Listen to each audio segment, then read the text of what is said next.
Yeah, bitch!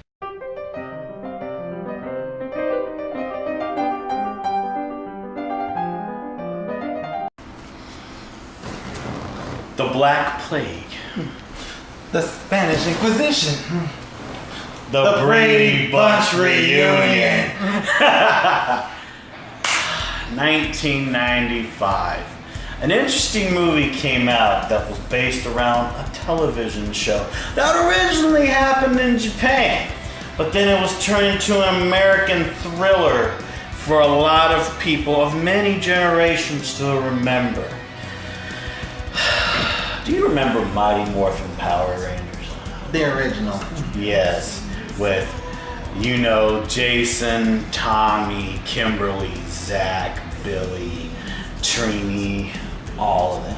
I think Aisha was down there. Well, you know, we're talking about the first generation. And then it switched around to second gen where, you know, Jason left and Trini left and Zach left.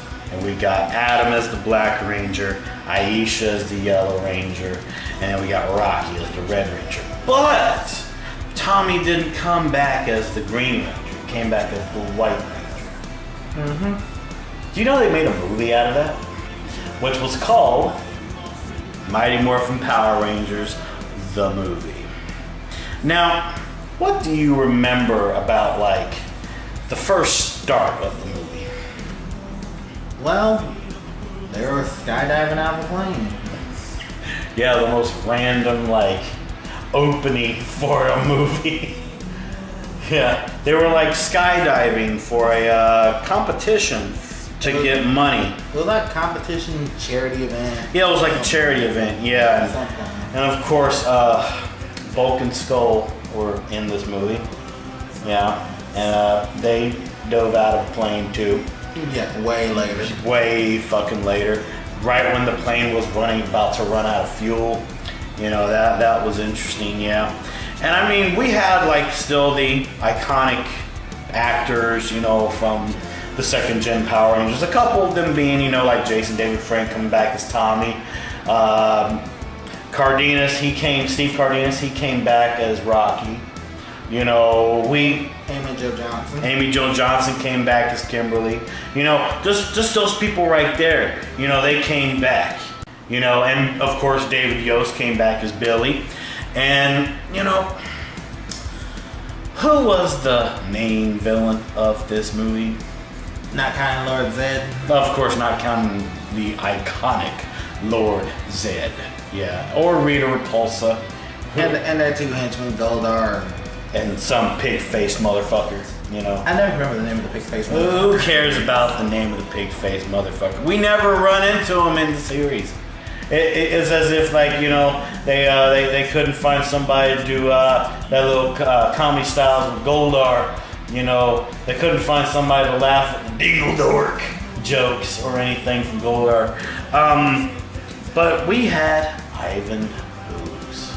And actually, here's a funny reference. What's that? If it wasn't for Bulk and Skull jumping late out of that plane, you wouldn't have found out who that was. Yeah, we wouldn't have found out, no. Because they accidentally found where he was buried 60 centuries earlier. Technically, yeah, even though they were still doing the construction and everything already there. But it was basically Bulk and Skull that like brought the construction site into the main picture in this movie. And, you know, after the skydiving situation, then we got the Power Rangers rollerblading. Another random scene that honestly didn't really need to be in the movie. But actually, that does make a little sense. Because keep in mind, nobody knows that they're Power Rangers. So they have to make, you know, look like, you know, what normal teenagers would be doing. Rollerblading, skydiving, etc. Yeah, I mean, yeah, that's true. I mean, they had to do stuff that made them seem like regular and ordinary teenagers. When really they were Mighty Morphin Power Rangers that fought things with, you know, like superhuman strength and abilities and were probably stupider than a pineapple. Yeah, stupider than a pineapple. I said it. A pineapple under the sea. SpongeBob SquarePants. Ooh! Sorry. But hey, wouldn't that have been funny if, like, you know, SpongeBob was in a mind warp? No, that would have been terrible. Cancel that transmission. Yeah. Or like a pineapple monster. Yeah, Lord Zed would have a lot of fun with that. He'll be like, them Power Rangers, we're gonna give them a pineapple monster Gola. Okay. But anyways, yeah, it's like they found where Ivan Ooze was stored for that 6,000 years in a giant purple egg, surrounded by a stone claw platform thingy. But he was stored in a purple egg, filled with purple ooze. The purple ooze was weird, man. Yeah. I still remember the part where Zed and Rita, they stumble across it at one point. Yeah, Rita was like purple snot. Like, what? You spent 2,000 years looking for a tub of snot? Patience, Motormouth, watch. Patience, Motormouth, watch. And he like forms out of the egg. And he's like, oh.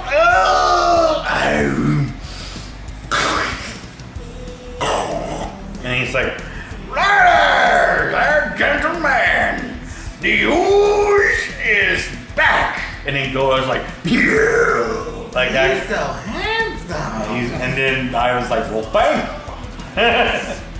And I'm telling you, it's like, I think a lot of the comedy relief didn't really come from like Ivan himself.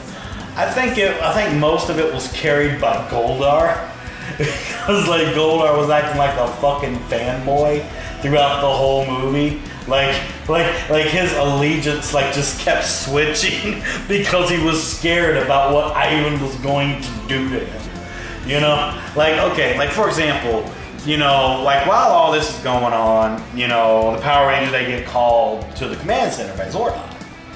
You know, and, you know, of course, you know, we got Zordon stuck in his, you know, tube of life and time warp.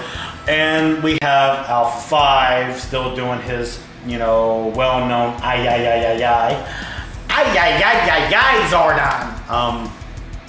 But then, you know, Power Rangers come in there and, you know, Zordon does story time with Zordon, you know, where the Power Rangers, you know, got around like a nice little bonfire. You know, I'm joking about the bonfire, but it's like a campfire story technically, because it's like the Power Rangers, they like circle Zordon, right? And like Zordon tells them about 6,000 years ago, a morphological being known as Ivan Ooze ruled the world. You know what I'm saying? And instead of trying to destroy or kill Ivan, Zordon thought it was a good idea to stick this motherfucker in a purple goddamn egg for him to spend 6,000 years or plus. I say plus because they weren't supposed to find the egg. You know, they triggered the fucking egg to come out of the ground. But it's like, why an egg? Why purple? Is it purple because Ivan's purple? Was it supposed to be like some type of little fashion thing? It's like, oh, you know, Ivan's a purple ooze motherfucker. Let's stick him in a purple egg. You know what I'm saying? What the egg wasn't purple to begin with? That's creepy. That would mean like Ivan became one with the egg. It's like I was kind of waiting when I was a kid that Ivan would do like a joke about the egg, like, oh yeah, what came first, Power Rangers, the chicken or the egg? Neither, it was me. You know, like I was waiting on a joke like that to happen. Of course, they didn't deliver. That's like the last you ever learn about the fucking egg. But of course, you know, like the Power Rangers, you know, learn that Ivan has been released by Lord Zed and, you know, Rita and Goldar, even though Goldar didn't do shit but flap his fucking wings.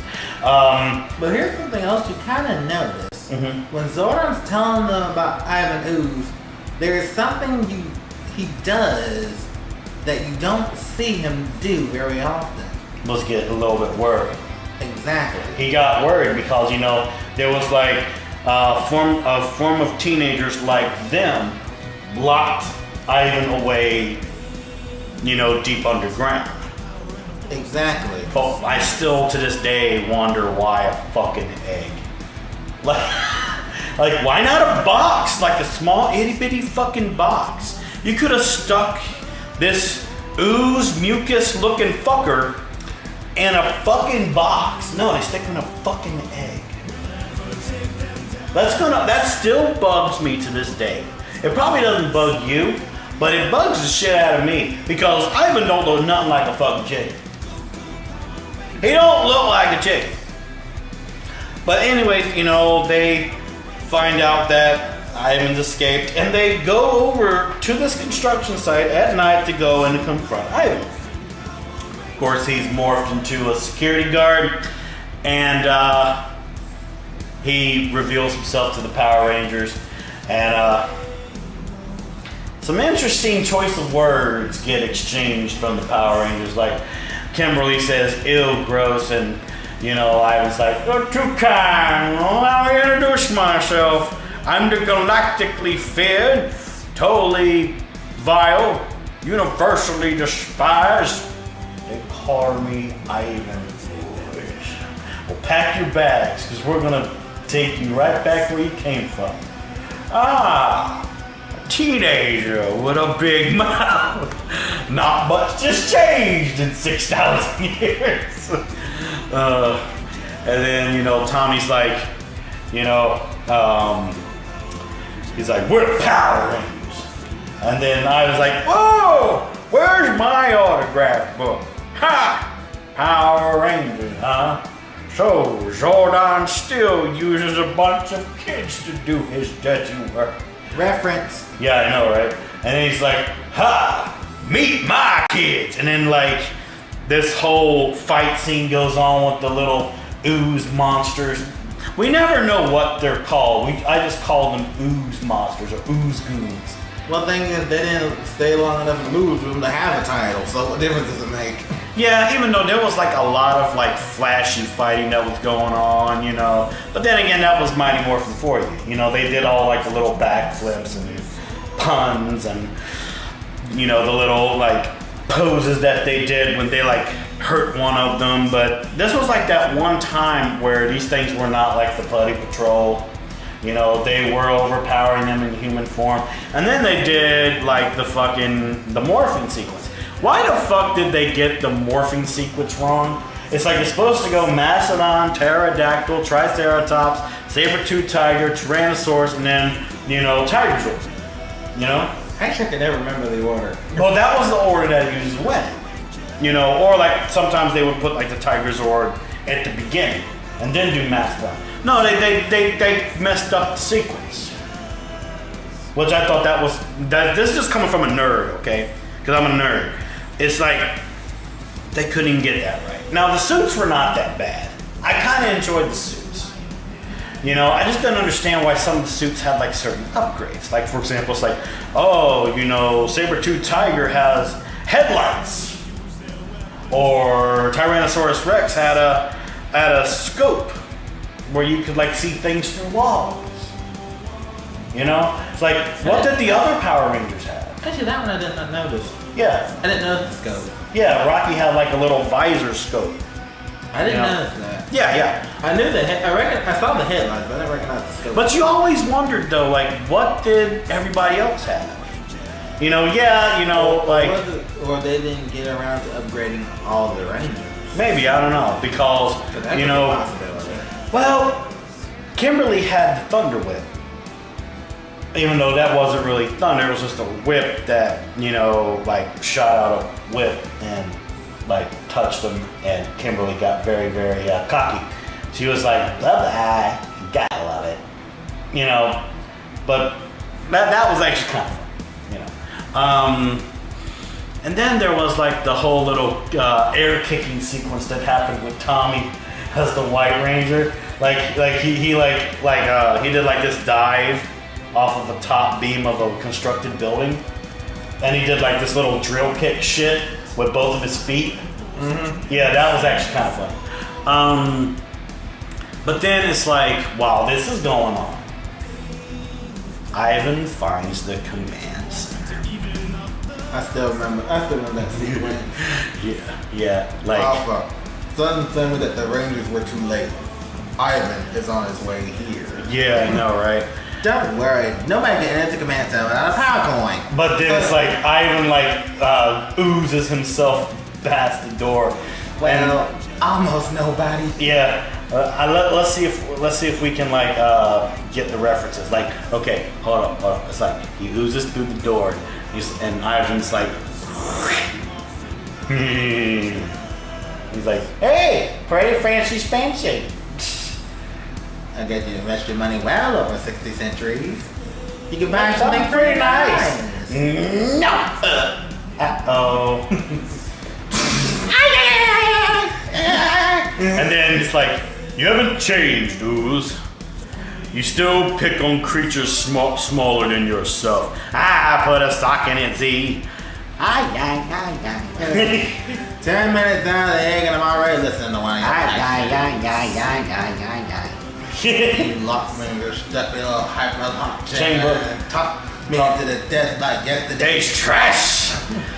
You know what it's like being locked up for 6,000 years? It's boring. Not to mention I had a Charlie horse sister Renaissance. You haven't won, Ooze. You locked me in my prime. The supreme ruler of most bound empire in the universe. And now it is time to pay the piper. And it's like, all the things that I have missed. The Black Plague. The Spanish Inquisition. The Brady Bunch reunion. Just totals the command center. And like freaking totals that shit. And of course Zordon loses his life support system, and that's also when the Rangers lose their powers. But they have like enough power to get themselves to the command center. And you know, you see all the damage and everything, and Zordon's clinging on to life. And then Alpha talks about how there's another power that they can use to save Zordon. And it's on was it Thanos? I think the place is called Thanos. That sounds about right. Yeah, about Thanos. It's very dangerous. All that have gone to it have perished. I would have been like, okay, we're gonna die. We're gonna die. You know what's funny is like Tommy says, we may not have power, but we're still the power. No, you're not. You're regular humans now. You have nothing to defend yourselves with now. Your karate is not gonna save you anymore. You know what I'm saying? It's like, you're fucked. Alpha's sending you on a death mission. You know, but he still has like enough power to send them to Thanos, and you know, then that's where Ivan goes to Lord Zed's pad. I call it his pad, you know, because it's pad on the moon. You know what I'm saying? He's on the moon. I can't believe this. How do you let this slip through his hands? He's no better than the rest of the hired help around here. Give it a rest. And then, Ivan decides for comedy relief, he locks them both into a snow globe and puts them up on a little pedestal. And where'd it go, Bonehead? It gives you don't trust anyone in this galaxy. Oh, I love snow globes. Earthquake! Now you have a choice. You either serve me, or you can suffer just like these little dingle docks. Go now, get us out of here. Don't you dare betray me. Oh, we never liked them dingle dorks in the first place. You said it, they stink. And then Ivan does one of the most nastiest things I have ever seen anybody do in a Power Ranger thing. He has like a booger stuck in his nose. I thought he spit at the ground. No. He had a booger stuck in his nose. And then, he's like... We left him spit at the ground. and he's like, and it like lands on the fucking ground. Good defense. Yeah. And then you hear like this nice little beat going on. It's like, And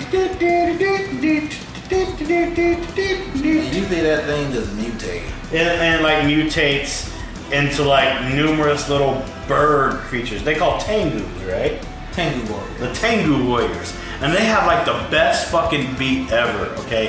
In a fucking movie. It's like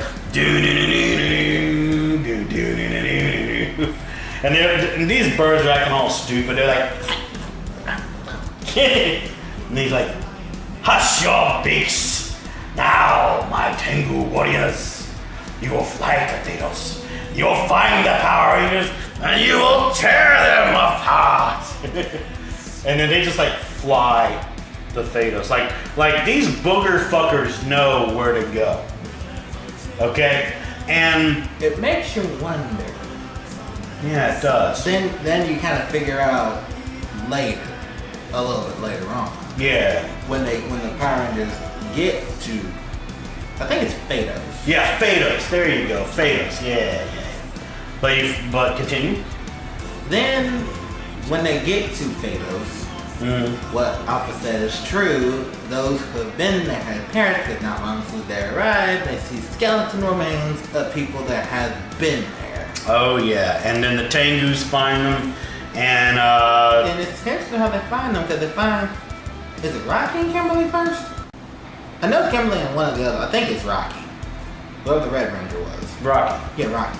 Yeah. They find them first because Kimberly's like kind of walking kind of by herself. And then Tommy joins her. Yeah. Oh, was it Tommy? Yeah, Tommy goes. Okay, over. it was Tommy then. Yeah. It was Tommy. I messed up. But yeah, it's like the Tengu Warriors find them, and they get saved by who should be Xeno Warrior Princess, but Might as well be. yeah, might as well be Dulcia, a very beautiful actress too. I kind of had the hots for her when I was a kid. And it's interesting how she chases the Tengus away. She has these sticks that are. Well, actually, it's really one whole stick. But it like she breaks it apart and it's like, did these sticks have a whistling sound?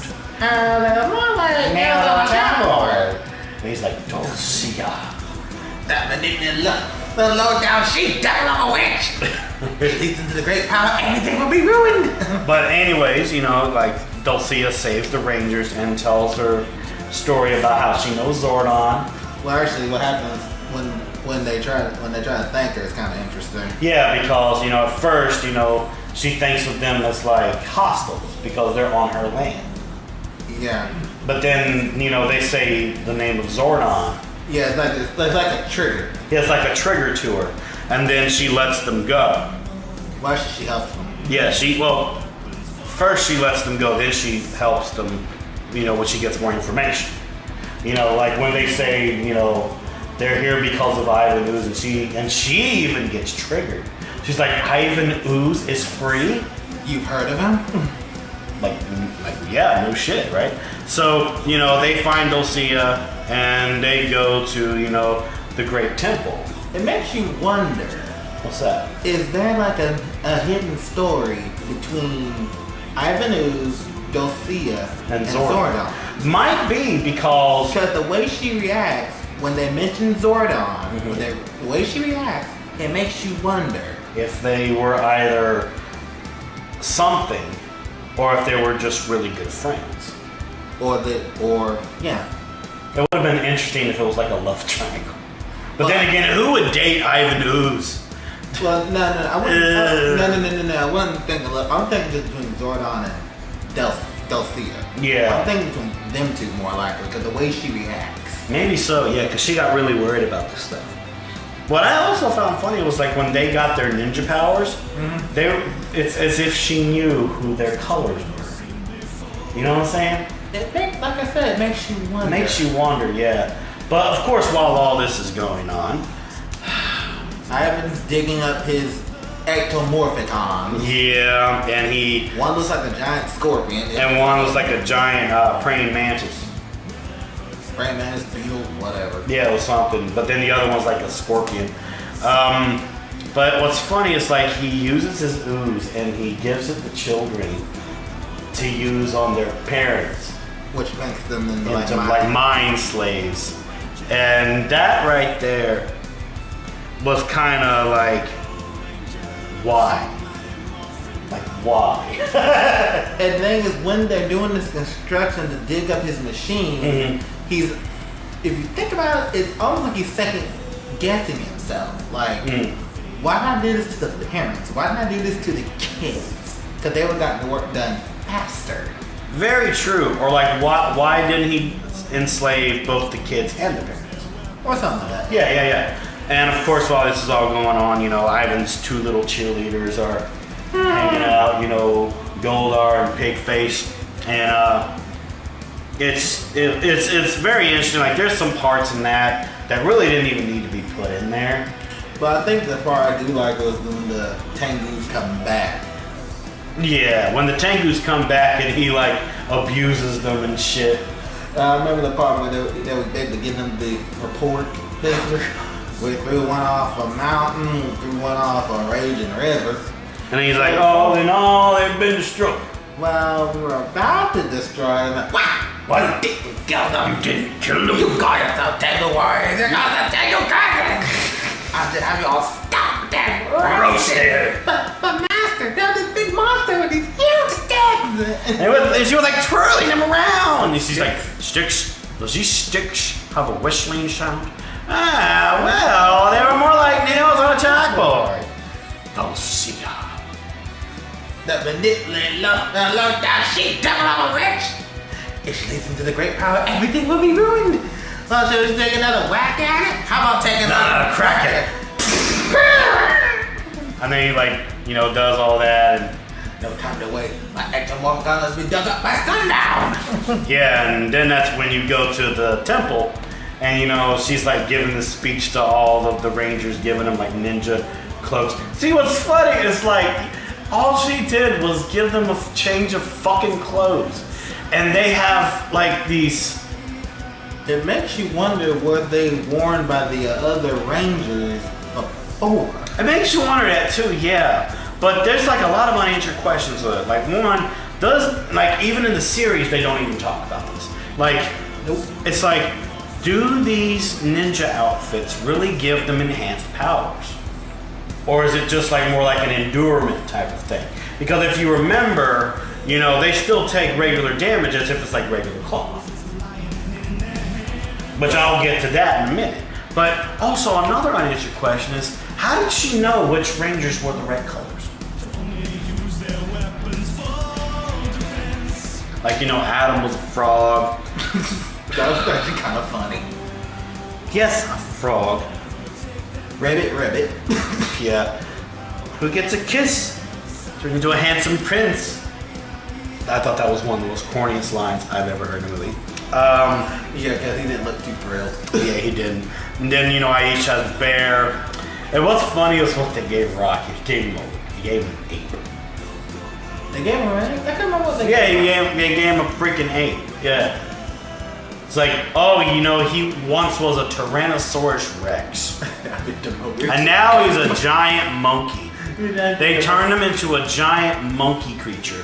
You have to put it to an ape. Now, they gave Billy the Wolf. I had no problems with that. Okay, the wolf. Okay. Wolf was fine, They gave Tommy the Falcon. Now, okay, keep this in mind. Tommy was once the Green Ranger. He had the dragon. Then he became the White Ranger. He got a tiger.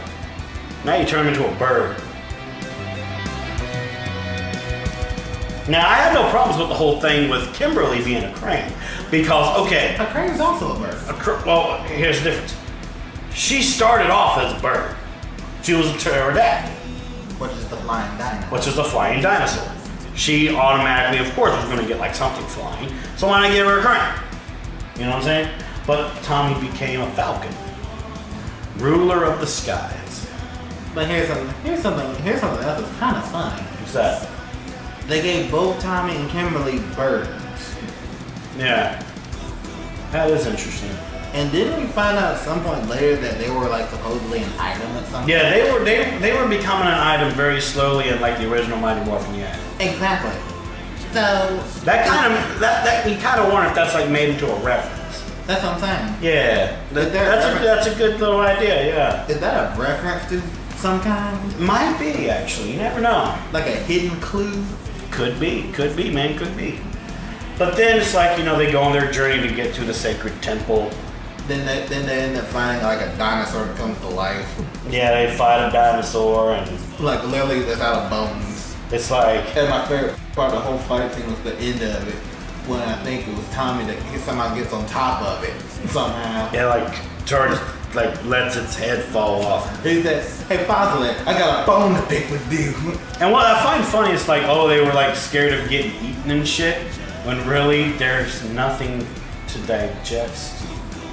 It's a freaking thing of bones. And then, then the whole thing falls to pieces. I forget which one says it. I think it was Adam that said it. I can't remember. I think it was Adam. Said something along the lines of let's get voice out to put himself back together or something. Yeah, that was. No, That was Adam? I think that was Rocky. It was one of them It two. was one of them too, yeah. But then they finally get to the sacred temple of the legendary beasts. And The only things I have then they have to like fight these metal rock pig looking things. And this is where I was telling you about their outfits. Is that one of them almost cuts Tommy, and you see that he got a cut on his gi. Mm-hmm. Which makes you wonder, it's like, what are these things really protecting them from? or that make them endure more pain. I mean, we would know if they got stabbed, Well, we never figured that. Yeah, we out. wouldn't, yeah. Although I have two favorite parts of that whole, no, three favorite parts. What's that? One of them was when one of them goes off the cliff. Mm-hmm. Second one, which one was the frog again? That was Adam. What was that? Yeah. And they had Adam pinned between two of them. Mm-hmm. Like, what is this? Pick on the frog thing? It's just the dialogue they choose for it. It's kind of funny. Yeah, I mean, it was a joke that really didn't need to be done. They were trying to put some comedic relief in there, but it kind of wasn't working.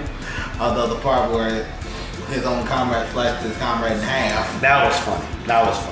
Elevator going up.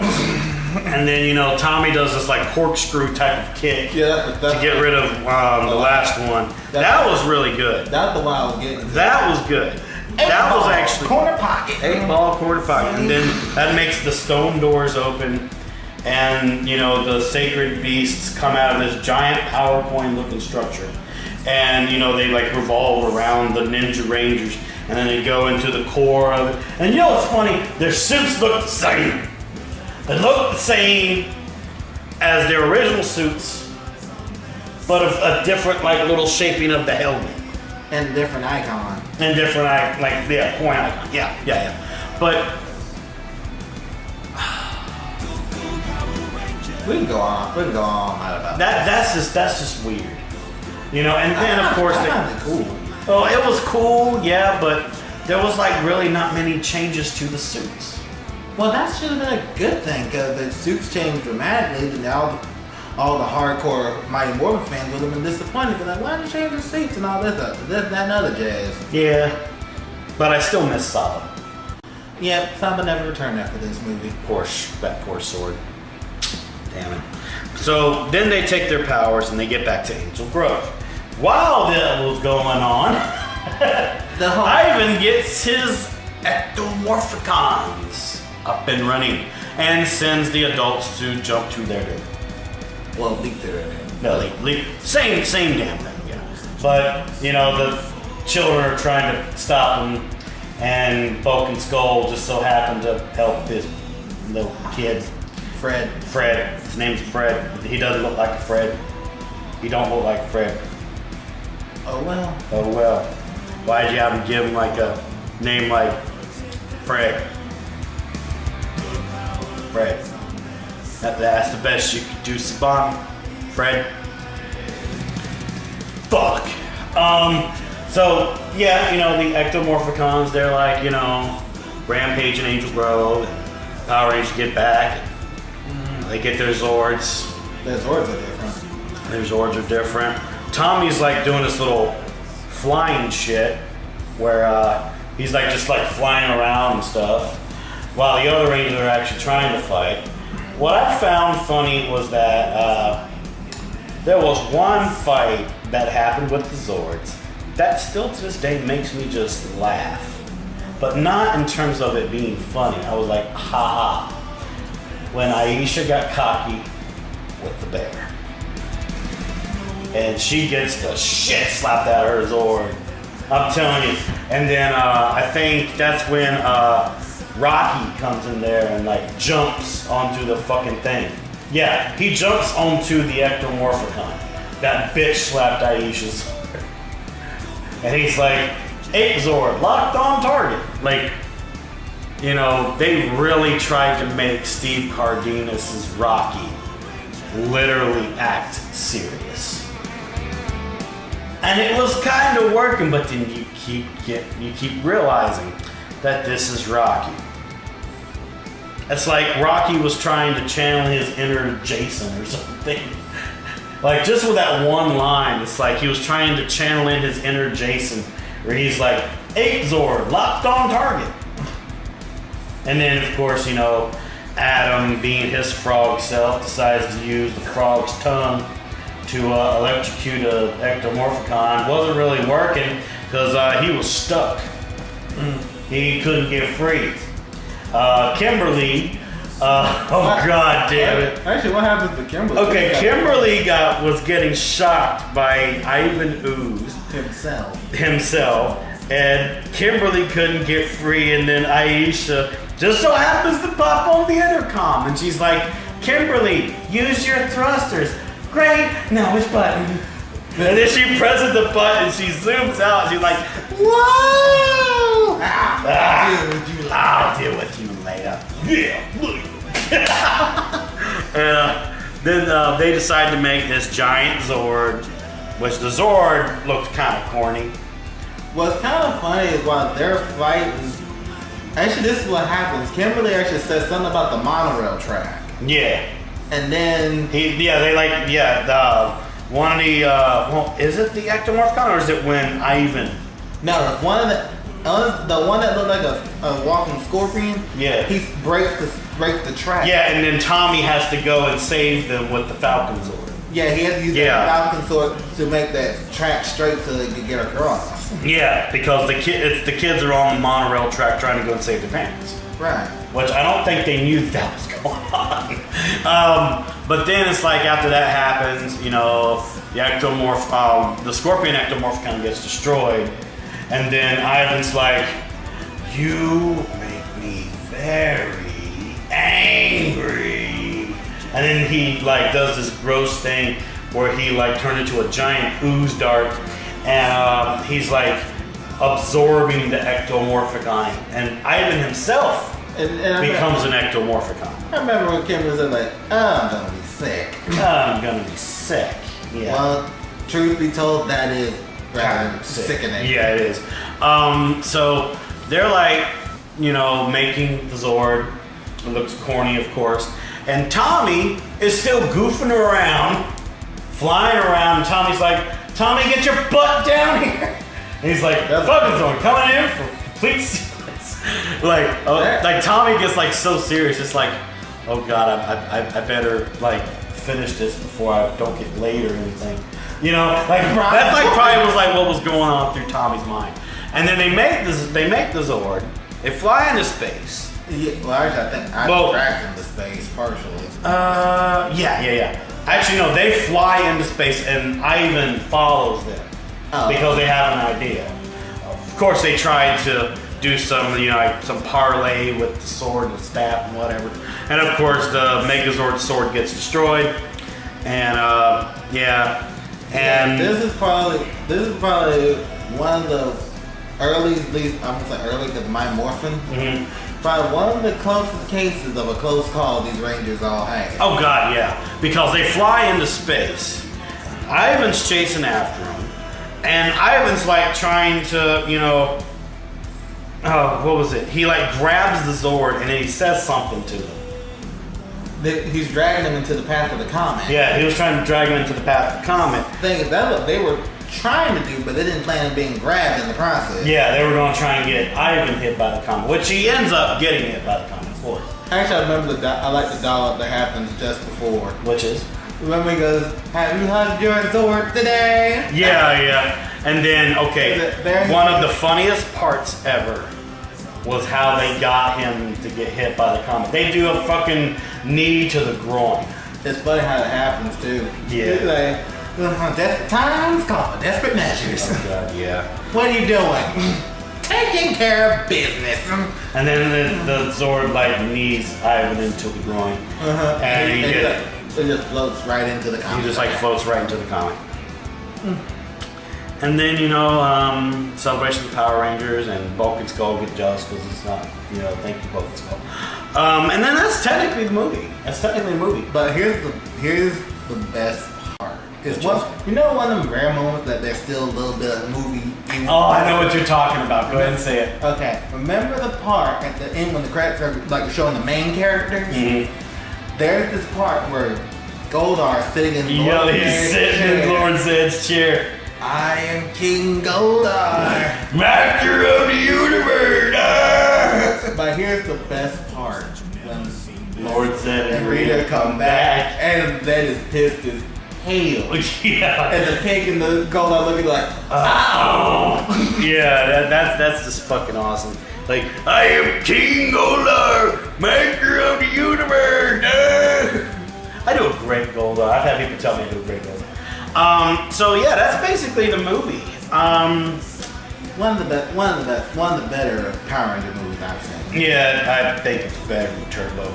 But the thing is that I still think the jury's still out on this new one that came out. Yeah, I mean, I recently did a review on it. I gave that movie a 7.5 out of 10, which I believe it deserved that rating. Well, I haven't seen it, so for me the jury's still out. Of course. So what out of this whole movie, what was your favorite part? Mainly the dialogue. Some of the dialogue. Oh, the comedic dialogue? Some of the dialogue was Yeah. freaking hilarious. Oh, yeah. Especially a lot of the dialogue from Ivan News. That was just the comedy relief right there, and I loved it. Mm-hmm. I love that. The suits were good. Because it stuck to the original. They stuck to the original, but they gave it more like an armor type of look instead of the spandex. But still, it still stuck to the original design. Yeah, it did. It upgraded, but it wasn't an upgrade that you really, unless you really paid attention, it generally looked like the original from the original series. Yeah, and I also like the fact that, they did the Zordon voice very similar to the original show. Alpha 5 was Alpha 5. And then, just the fact that you were able to get the second gen original actors to come back and portray their role as the Power Rangers. Now, I did have one issue with it, is that I wish that they would have brought in the first gen characters, because, we never once got a first gen characters movie. We only got the second gen. And Even though 3 of the Rangers were from first to second. yeah, So it's just three of the Rangers still were the same. I just like Austin St. John. Austin St. John plays Jason. Austin St. John, I don't know who that is. Yeah, Austin St. John, he did Jason. Trudy Train, she did Trini. And Walter, I can't remember his last name, but Walter something, he plays Zach.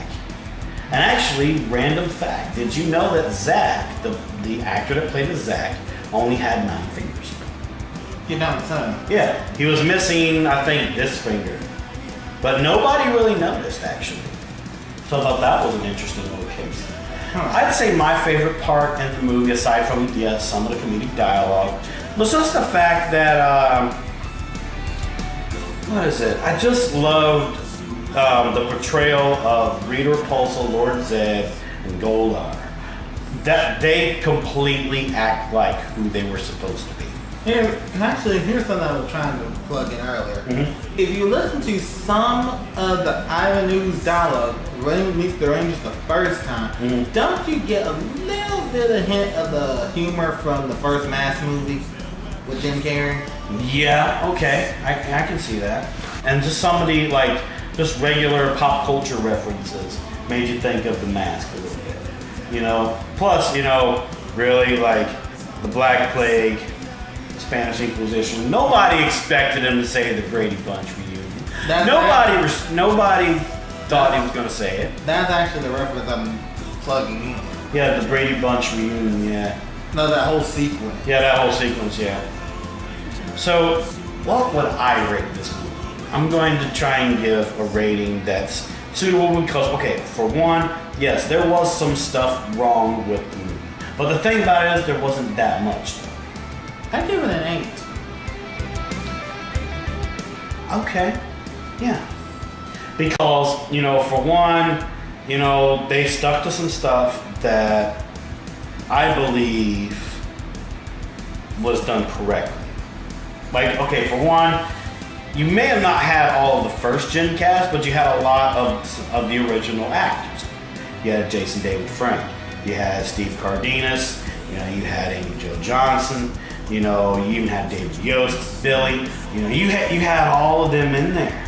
I think they also stuck to the original actors that did Zed, and Goldar, and Rita. I think so. I think they stuck. I think they did. Now, I do know that the actress they used for Rita Repulsa, yeah, that was the legit Rita that was used as like a replacement. Because if you remember, a lot of their footage came from the Ranger. So when it came to the White Ranger type era, they did replace the actress that played as Rita, but they got somebody that looked very similar to her. But the thing is, you couldn't tell the difference. You couldn't really tell the difference, not because she was able to mask her voice. That's what I'm saying. Yeah. Now, that brings me a tip. If you're gonna replace somebody from the original, try to find someone that's so close you cannot tell the difference. Exactly. Like, I will say, when it came to the new Power Rangers movie, when they chose the Pink Ranger, she looked very similar to Amy Jo Johnson. Which is why, actually, in one interview, Amy Jo Johnson stated that she liked the casting for the Pink Ranger. And why not have a blessing from the original Pink Ranger herself in the American Power Rangers? Makes sense. It makes sense, right? So, yeah, I would have to agree with your overall rating.